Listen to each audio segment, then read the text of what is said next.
రాయలసీమ రతనాలసీమ ఇది చరిత్ర, ఉద్యానసీమ ఇది వర్తమానం, రక్షణ సీమ ఇది భవిష్యత్. Irrigation, horticulture, space, drone, solar, wind energy వంటి రంగాల్లో దూసుకెళ్తున్నటువంటి రాయలసీమ డెవలప్మెంట్ జర్నీలో మరో కీలక రంగం జత కాబోతుంది. ఇకపై రాయలసీమ దేశ రక్షణ రంగంలోనూ తన ముద్రను వేయబోతుంది. ఇవాళ శ్రీ సత్యసాయి జిల్లా పుట్టపర్తిలో దేశం గర్వించే అత్యంత ప్రతిష్టాత్మకమైన advanced medium combat aircraft defence ప్రాజెక్టును ఏరోనాటికల్ డెవలప్మెంట్ ఏజెన్సీ అలాగే డిఆర్డీఓ సంస్థలు సంయుక్తంగా ఏర్పాటు చేయబోతున్నాయి. కేంద్ర రక్షణ మంత్రి రాజ్నాథ్ సింగ్ తో కలిసి సీఎం చంద్రబాబు ఈ ప్రాజెక్టుకు భూమి పూజ చేయబోతున్నారు. ఈ కార్యక్రమంలో మంత్రి లోకేష్ కూడా పాల్గొనబోతున్నారు.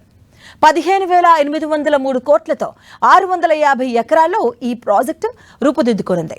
ఇది భారతదేశపు మొట్టమొదటి 5th generation multi role fighter aircraft project. ఇందులో stealth technology, twin engine super cruise సామర్థ్యం, అత్యాధునిక ఏవియానిక్స్ వంటి హంగులతో యుద్ధ విమానాలను అభివృద్ధి చేయనున్నారు. యుద్ధ విమానాలను పుట్టపర్తిలోనే అభివృద్ధి చేయడంతో పాటు టెస్టింగ్ కూడా చేపట్టేలా ప్రాజెక్టును రూపొందించారు.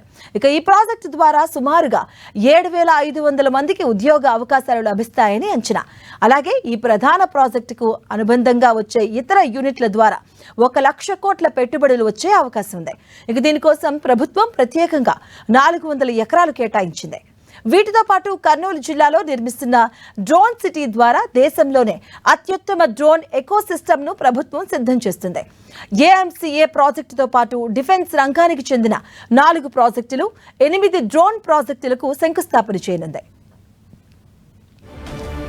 ఈ 12 ప్రాజెక్టుల ద్వారా 4,145 కోట్ల పెట్టుబడులు, 6,000 మందికి ఉద్యోగ అవకాశాలు రానున్నాయి. ఇక వీటిల్లో మడకశిరలో 2 ప్రాజెక్టులు, దొనకొండలో, నెల్లూరులో 1 ప్రాజెక్టు ఏర్పాటు కాబోతున్నాయి.